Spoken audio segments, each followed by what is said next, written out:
मेरा नाम मुबशिरा है। मेरी उम्र 14 बरस थी जब सारे जहान की रंगीनियां आंचल में समेटने को जी चाहता था। उन्हीं दिनों ही अम्मी अब्बू को अचानक ख्याल आ गया कि मुबशिरा बड़ी हो गई है, अब इसे 7 पर्दों में रखने की जरूरत है। ये उन्हें इदराक ना था। 7 पर्दे चादर के हों या ईंटों की 4 दीवारी के, ये रुकावटें ख्वाबों और ख्यालों के पर नहीं काट सकती। तभी उन्होंने मेरे कदमों पर दहलीज को पार करने की पाबंदी आयद कर दी। अब मैं थी और तपती हुई लंबी दोपहरें। एक रोज जबकि मोहल्ले में सन्नाटा पड़ा था, सड़कें गलियां सुनसान थीं और मेरी माँ खाना खाकर गहरी नींद के मजे ले रही थी, मैंने चुपके से कुंडी खोली और घर से निकल गई। खुली फिजा में पर तोलकर उड़ान भरने की आरजू में दहलीज तो पार कर ली, मगर ये ना सोचा कि घर की 4 दीवारी से निकलकर जाऊंगी कहाँ। मोहल्ले में माँ ने किसी से दोस्ती रखने ही नहीं दी थी। ले देकर एक माहीन थी जिसकी वालदा अम्मी की दूर की कजन होती थी। वो कभी कभार आ जाती तो मेरी ईद हो जाती थी। उन दिनों माहीन मामू के घर गई हुई थी। अब मैं सारे मोहल्ले की गलियों के दरवाजे झांकती फिर रही थी। धूप तेज थी। सूरज की रोशनी ने मेरी सुनहरी माइल आंखों को चकाचौंध कर दिया था। गाल टमाटर से टिमटिमाने लगे। सोचा नाहक छुपे चोरी घर से निकली। अम्मा जाग गई तो किस कदर वाहवेला करेंगी। सामने ही नबीला का घर था। सोचा क्यों ना उसका दर खटखटाऊं। ये मेरी उन दिनों की क्लास फेलो थी जब अभी हम प्राइमरी में पढ़ा करती थी। उसका गेट नीम वाला था। मैंने गेट को जरा सा धकेला और अंदर झांका। लॉन खाली पड़ा था, वहां कोई भी ना था। दबे कदमों लॉन अबूर किया, अंदर चली गई। बरामदे में भी सन्नाटा था। कमरे की जाली से चिपक कर देखने लगी। जानती थी आंटी घर ना होंगी। वो जॉब करती थी, सुबह जाती शाम को लौटती, लेकिन नबीला घर में होती थी। मैट्रिक के बाद उसने पढ़ाई छोड़ दी थी। अभी नबीला को आवाज देने ही वाली थी कि ऊपर की मंजिल से कुछ गिरने की आवाज सुनाई दी, जैसे कोई कॉपी या किताब फर्श पर गिरी हो। गोया के शान ऊपर है। जानती थी कि नबीला का भाई शान जो मेडिकल का तालिब इल्म था, उसका कमरा बलाई मंजिल पर था। जब सारे घर में देख लिया कि कोई मौजूद नहीं है, सोचा शायद नबीला भी ऊपर होगी। ये सोचकर सीढ़ियां चढ़ती बलाई मंजिल पर पहुंच गई। कमरे का दर खुला था। चौंका तो शान को पढ़ने में महू पाया। उसकी पुश्त दरवाजे की तरफ थी। बचपन में हम साथ स्कूल जाते थे, इसलिए एक दूसरे के लिए अजनबी ना थे। लेकिन अम्मा ने जब पर्दे में बिठा दिया, तब से शान से मुलाकात ना हुई थी। वो हमारे घर अब नहीं आता था। शान अकेला घर पर था। सोचा आ ही गई हूँ तो नबीला के बारे में पूछूं कहाँ गई है, कब आएगी। मैंने होले से पुकारा, शान क्या घर में कोई नहीं है? मैं हूं तो। उसने चौंक कर जवाब दिया, हाँ तुम हो भाई, लेकिन मैं तो नबीला को पूछ रही हूँ। वो अम्मी के साथ नानी के घर गई है। मामू ने दावत की है, रात को आएंगे वो लोग। तुम क्यों नहीं गए दावत पर? अरे भाई मुझे पढ़ना है, कल मेरा टेस्ट है। वो फिर किताब में महू हो गया। तभी मैं खुद कुर्सी पर बैठ गई। थोड़ी देर खामोश रही। शान, मैंने पुकारा, क्या है? उसने अपनी कॉपी पर तवज्जो मजबूर रखी। क्या कर रहे हो भाई? देख नहीं रही? मैं पढ़ रहा हूँ। ठीक है तुम पढ़ो, लेकिन मैं तो बोर हो रही हूँ। बोर हो रही हो तो मैं क्या करूँ? तुम भी कोई किताब उठाकर पढ़ने लगो। उसने एक मैगजीन मेरी तरफ उछाल दिया। मैं यहाँ पढ़ने नहीं आई, ये पढ़ना तुम्ही को मुबारक हो। क्या करने आई हो फिर? नबीला से बातें करने आई थी। घर में तो बोर हो रही थी। नबीला नहीं है तो अब तुम यहाँ बैठकर क्या करोगी? तुम ही 2 मिनट बात कर लो शान। घर आए मेहमान को इतनी तो लिफ्ट देते हैं ना। मेरे पास फालतू वक्त नहीं है मुबशिरा, कल मेरा पर्चा है। अब तुम चलो। नबीला जब आए तब आना। मुझे बहुत बुरा लगा। क्या कोई इंसान ऐसा रूखा भी हो सकता है? मैंने शान को किताब में इस कदर गुम देखा तो गुस्सा आने लगा, बल्कि मेरी रगे शरारत फड़क उठी। पता है शान भाई, मेरा दिल क्या चाह रहा है? क्या आपको पढ़ने ना दूं? ये कहकर मेज पर पड़े उसके नोट्स के सफे हवा में उछाल दिए। जब वो नोट्स के सफात की तरफ लपका, मैंने उसके हाथ से किताब उचक ली। अचानक हमले पर वो एक लम्हे को बुखला गया। उसे मुझसे ऐसी तवक्का हरगिज ना थी। वो यूं दिखाई दे रहा था कि मैं किसी तरह जल्द अज जल्द वहां से चली जाऊं। अरे अरे बेवकूफ लड़की, ये क्या कर दिया। हवा में बिखर कर फर्श पर गिर जाने वाले सफों के पीछे दौड़ने लगा। मैं उसकी बुखलाहट से महजूज हो रही थी। अभी तुम्हें ठीक करता हूँ, उसने सफात इकट्ठे करते हुए गोया झूठ मूठ कहा। मुझ पर उसकी इस धमकी का कोई असर ना हुआ। अच्छा, चाय पियोगी? हाँ, क्यों नहीं, मगर चाय बनाएगा कौन? मैं बनाऊंगा चाय। अरे भाई, तुम नहीं जानती कितनी अच्छी चाय बनाता हूँ मैं। वैसे अच्छा हुआ कि तुम आ गई। इस वक्त मेरा दिल चाय पीने को चाह रहा था। तुम बैठो यहाँ, मैं अभी बनाकर लाया। मैं इत्मीनान से कुर्सी पर बैठ गई और वो किचन में चाय बनाने को चला। लेकिन शातिर ने अपने कमरे से निकलते ही बाहर के कमरे की कुंडी लगा दी। किताब और नोट्स वो हाथ में पकड़े था। कमरे में कैद करके वो दूसरे कमरे में जा बैठा और पढ़ाई में महू हो गया। जाहिर है कि मेडिकल की तालीम कोई मजाक नहीं होती। उसका तो एक एक लम्हा कीमती था और मैं 14 बरस की ला वाली बेवकूफ लड़की थी। हर बात को हंसी मजाक समझती थी। थोड़ी देर खामोशी से इंतजार करती रही कि अब आकर खोलेगा। इसलिए बंद कर गया है कि उसके पीछे किचन में आकर उसे परेशान ना करूं। लेकिन 20 मिनट से ज्यादा वक्त गुजर गया और वो नहीं आया। मेरा सर चकराने लगा। उसने मेरे साथ हाथ किया और नोट्स के सफ़ात हवा में उड़ाने का बदला ले लिया। मैंने दरवाजा पीटना शुरू किया तो बाहर से जवाब दिया, मुबशिरा, दरवाजा मत पीटो, मैं खोलने का नहीं। जब तक मम्मा और नबीला घर वापस नहीं आ जाती तुम यूं ही कमरे में बंद रहोगी। रूहानसी हो गई थी, लेकिन दोष किसको देती, ये मेरा अपना किया धरा था। अब शोर मचाने से तो सारे मोहल्ले में बदनामी हो जाती। खामोश होकर बैठ गई कि कुछ देर बाद आप ही आजाद कर देगा। ताहम अम्मी के जाग जाने का डर तो था। जाग गई तो मुझे घर ना पाया तो क्या होगा? मोहल्ले में क्या मुझे ढूंढती फिरेंगी? वही हुआ जिसका डर था। 2 घंटे आराम फरमा कर बिलाखिर उनकी आंख खुली और मुझे आवाज दी, मुबशिरा, जरा चाय तो बना लाओ, बदन में दर्द हो रहा है, उठा नहीं जा रहा। दोपहर के खाने के बाद 2 घंटे का कैलूला करना यूं तो अम्मा का रोज का मामूल था, मगर आज वाकई उनकी तबीयत नासाज हो गई थी। हल्की हल्की हरारत हुई और फिर बुखार चढ़ने लगा। वो बार बार मुझे आवाज दे रही थी। वहां होती तो जवाब देती ना। मैं तो पड़ोस में नबीला के घर शान के कमरे में कैद थी। बिलाखिर अम्मी को उठना पड़ा। आवाजें देती छत पर गई, सारा घर छान मारा। जब कहीं ना मिली तो उनके पैरों तले से जमीन निकलने लगी। हवास जाते रहे। सर पर बुरका डाल घर से निकली और मोहल्ले के हर मकीन का दर खटखटाने लगी, सिवाय नबीला के घर के। उधर तमाम मोहल्ले को खबर हो गई कि मुबशिरा घर से गायब है, शायद किसी आवारा लोंडे के साथ भाग गई है। सबसे पहला जुमला यही था जो आनन फानन मोहल्ले भर में गर्दिश करने लगा। शान मुझे अपने कमरे में बंद करके पढ़ने बैठा ही था कि उसे किसी दोस्त ने कॉल करके बुला लिया कि यार जल्दी से आ जाओ, बस 2 मिनट के लिए, कल जो पर्चा आने वाला है उसके गेस्ट प्रोफेसर साहब से मुझे मिले हैं, आकर ले जाओ। ये सुनते ही उसे तो याद ही ना रहा कि मुबशिरा को सजा के तौर पर कमरे में बंद कर दिया है। शान का ख्याल था 10-15 मिनट बाद दर खोल दूंगा तो ये अपने घर चली जाएगी। दोस्त की कॉल सुनी, फौरन नीचे पहुंचा और गैस पेपर लेने को रवाना हो गया।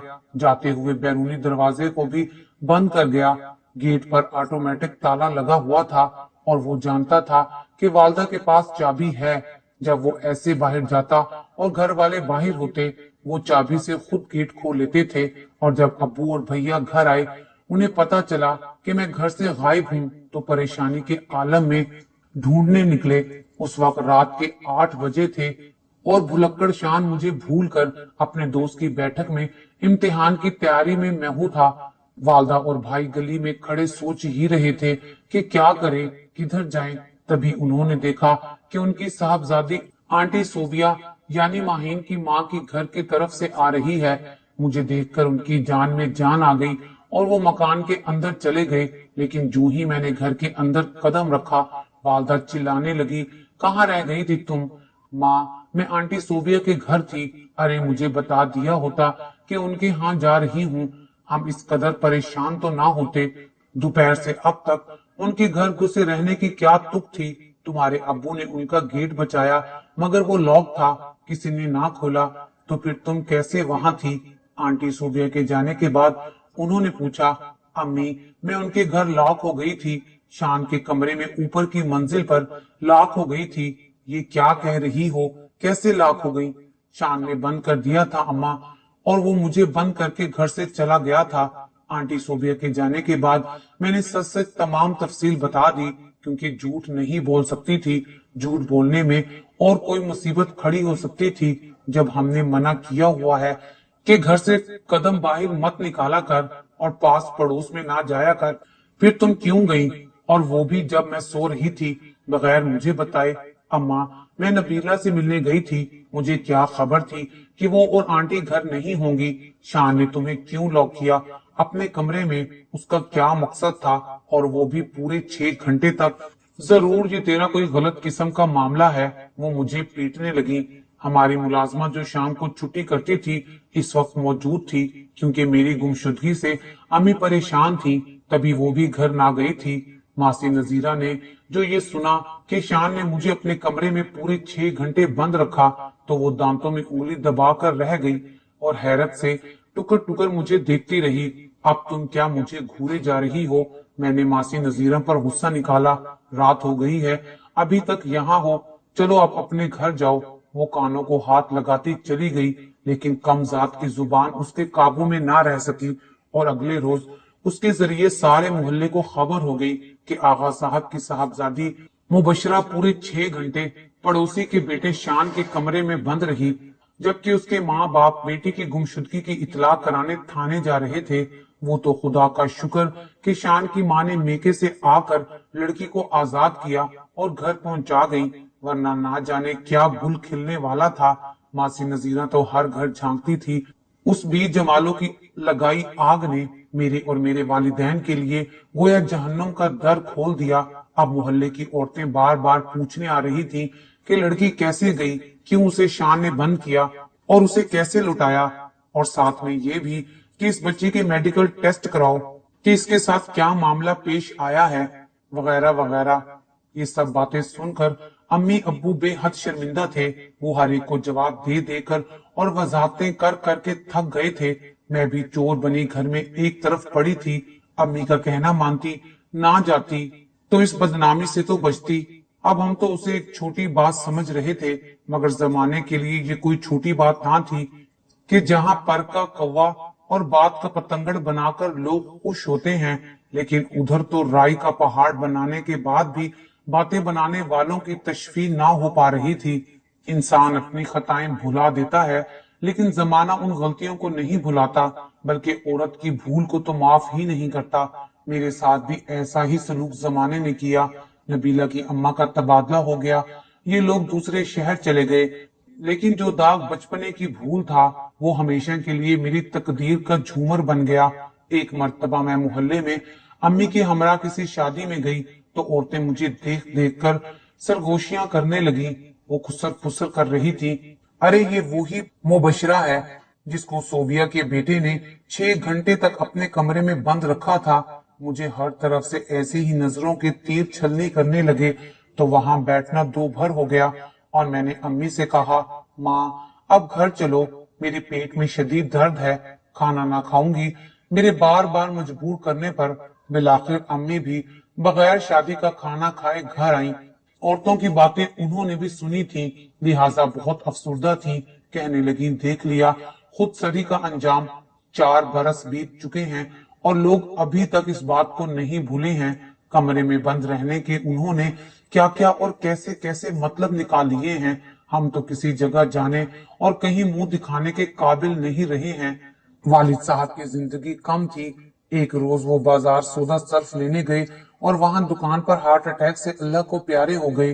रो धोकर हमने सब्र कर लिया कि जिंदगी मौत अल्लाह के हाथ में है, कोई आगे कोई पीछे, मौत का जायका तो हर जी रूह को चखना होता है। वालिद की वफात के बाद अम्मी को मेरी शादी की फिक्र सताने लगी।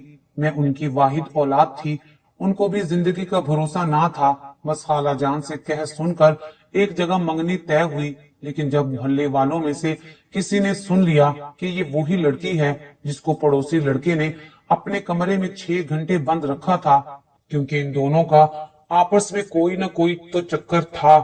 तो वो लोग ये सब सुनकर बदजन हो गए और मंगनी टूट गई।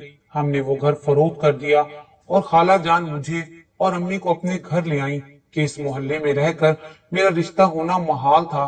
वालदा ने खाला के इसरार पर मुझे नर्सिंग ट्रेनिंग सेंटर में दाखिला दिलवा दिया, क्योंकि खुद खाला भी अस्पताल में मुलाजमत करती थी। मेरी खाला की औलाद नहीं थी, जवानी में बेवा हुई थी, तभी से मुलाजमत कर रही थी। मैं भी नर्सिंग ट्रेनिंग के आखिरी साल में थी कि वालदा भी रज़ाए इलाही से वफात पा गई।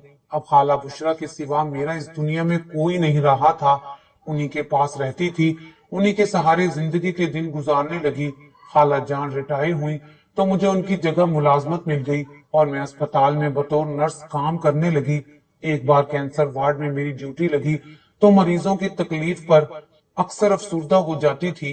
उन मरीजों की दिलो जान से खिदमत करती, क्योंकि कैंसर ऐसा मर्ज था कि इंसान को कब्ल अज वक्त मरने का इशारा मिल जाता था। अक्सर मरीज बाहौसला इस मूजी मर्ज से लड़ते और कुछ ऐसे भी होते कि हौसला हार जाते तो अफसुर्दा रहकर मौत के इंतजार में दिन गिनते थे। एक दिन एक इंतहाई खूबसूरत नौजवान कैंसर वार्ड में लाया गया। उसकी जिंदगी के दिन भी गिने जा चुके थे। मुझे आदिल को देखकर बहुत दुख हुआ कि ऐसी भरपूर जवानी, इस कदर खूबसूरत शख्स और कैसे मूजी मर्ज ने उसे अपने जंगल में कस लिया था। बहरहाल मेरा तो फर्ज था मरीज की खिदमत करना और उसकी दिलजोई और हमदर्दी से पेश आना। मैं दिल से और खलूस के साथ आदिल की खिदमत करती थी, वक्त पर दवा देती और अच्छी तरह देखभाल करती रही। जब मैं उसके रूम में जाती वो मेरा मुंतजिर होता। मुझे देखते ही उसकी निगाहों में जीने की आरज़ू जागने लगती और उसकी आंखें किसी नई उम्मीद से चमक उठती थीं। शायद कि वो मुझसे मोहब्बत करने लगा था, लेकिन इजहार नहीं करता था, क्योंकि अब इजहार बेकार था। मौत लम्हा ब लम्हा उसके करीब आती जा रही थी। काफी दिनों तक तो उसने मुझे अपने जाती हालात के बारे में कुछ ना बताया, लेकिन एक रोज जबकि वो कुछ अफसुर्दा और फिक्रमंद नजर आ रहा था, उसने कहा कि उसकी बीवी उसे छोड़कर जा चुकी है। उसका एक छोटा सा बेटा है जो नौकरानी के जेर निगरानी परवरिश पा रहा है। मुझे अपनी फिक्र नहीं है मुबशिरा, लेकिन अपने बेटे सलीम की बहुत फिक्र है। मेरे बाद उसकी परवरिश कौन सही तरीके से करेगा, बस यही सोच सोच कर परेशान रहता हूँ। मौत तो एक अटल हकीकत है। जानता हूँ कि मेरी बीमारी आखिरी स्टेज पर है, लेकिन मेरे बाद सलीम तो इस बेरहम जमाने के रहमो करम पर रह जाएगा। उसने ठंडी आह खींची। मुझे लगा जैसे कि वो मुझसे दरख्वास्त कर रहा हो कि उसके बाद मैं उसके बच्चे की माँ बन जाऊं। तभी मैंने आदिल से दरख्वास्त की कि आप ये बच्चा मुझे दे दीजिए, मैं इसकी परवरिश करना चाहती हूँ। वो पहले तो रजामंद ना हुआ, क्योंकि मेरे बारे में शायद कि वो नहीं जानता था, लेकिन मेरे हुस्ने सलूक ने उसका दिल जीत लिया था और यही चीज उसे मुझ पर भरोसा करने पर माइल कर रही थी। उसने कहा, मैं अपना बच्चा आपके सपुर्द करता हूँ, लेकिन एक ख्याल परेशान करता है। आप शादीशुदा नहीं हैं। जब आपने शादी कर ली तो बाद के हालात में क्या आप मेरे बच्चे को इसी तरह पाल सकेंगी जैसे कि आज के हालात में? यकीनन हालात बदल जाएंगे तो आपकी तवज्जो भी बढ़ जाएगी। मैंने आदिल से वादा किया कि मैं शादी नहीं करूंगी और अपना सब कुछ उसके बच्चे को ही समझूंगी। उम्र भर उसका ऐसे ही ख्याल करूंगी जैसे एक माँ अपने बच्चे का ख्याल रखती है। आदिल ने अपनी जिंदगी में ही अपने 2 साल बच्चे को मुझे सौंप दिया, क्योंकि अब वो जिंदगी की आस खो रहा था। खाला मुझसे ज्यादा सलीम का ख्याल रखने लगी। वो घर पर रिटायर्ड जिंदगी गुजार रही थी, कोई मसरूफियत ना थी। उन्होंने सलीम में दिल लगा लिया। जब मैं ड्यूटी पर आती वो उसे नहला धुलाकर साफ कपड़े पहनाती, टहलाने ले जाती और बहुत ख्याल रखती। कुछ ही दिनों बाद आदिल का इंतकाल हो गया। मुझे बहुत दुख हुआ। मैं रोज उसे दवा देती, उसकी पट्टी करती थी और अक्सर बैठकर उसकी बातें सुनती थी। हंस हंस कर जवाब देती। हौसला और तसल्लियां जो मैं उसको देती वो उसके लिए मरहम का काम करती थी। वो बहुत मासूम सा इंसान था। उसकी हर बात का जवाब मोहब्बत से देती थी। बिल आखिर उसकी जिंदगी के दिन पूरे हो गए और वो अपने खालिक हकीकी से जा मिला। सलीम की सूरत में मुझे अपनी सबसे कीमती चीज सौंप कर उसकी वफात पर मैं बहुत रोई थी। लगता था जैसे आज बेवा हो गई हूँ। हालांकि मेरा उसके साथ कोई रिश्ता ना था, मोहब्बत का भी नहीं, निकाह का भी नहीं। लेकिन आज पता चला कि इंसानियत का रिश्ता तो सब रिश्तों से बढ़कर और अफजल होता है। मैंने सलीम की परवरिश में कोई कसर ना छोड़ी, बिल्कुल ऐसे उसकी परवरिश की जैसे कोई अपनी औलाद की करता है। मैंने आज तक किसी को कभी पसंद नहीं किया और न किसी से शादी की ख्वाहिश की। बस हरदम ही सलीम की ख्वाहिशें पूरी करने में लगी रहती। मेरी जिंदगी का दूसरा मकसद मरीजों की खिदमत करना था, इसी में मुझे सुकून मिलता था। मोहब्बत तो कभी किसी मर्द से ना कर सकी। आदिल से भी झूठी मोहब्बत का ढोंग रचाती रही, क्योंकि उसकी दिलजोई मकसूद थी। नहीं चाहती थी कि एक ऐसे इंसान का दिल टूट जाए जो मौत से करीब है, लेकिन वो मोहब्बत झूठी नहीं थी, सच्ची थी। इस हकीकत का अदराक बाद में हुआ था, क्योंकि उसका लख्ते जिगर आज भी मेरे पास है और उसके वालिद आदिल की मोहब्बत और याद से मेरा दिल आज भी आबाद है। मैं चाहूं तो आज भी शादी कर सकती हूँ, लेकिन मुझे घर बसाने की चाह अब नहीं रही है। सलीम को देखती हूँ तो मेरी ममता की प्यास जाती रहती है। मुझे उसके साथ ऐसी ही मोहब्बत है जैसी किसी माँ को अपने औलाद के साथ हो सकती है। वो भी मुझे माँ समझता है और एक बेटे की तरह मेरा एहतराम करता है।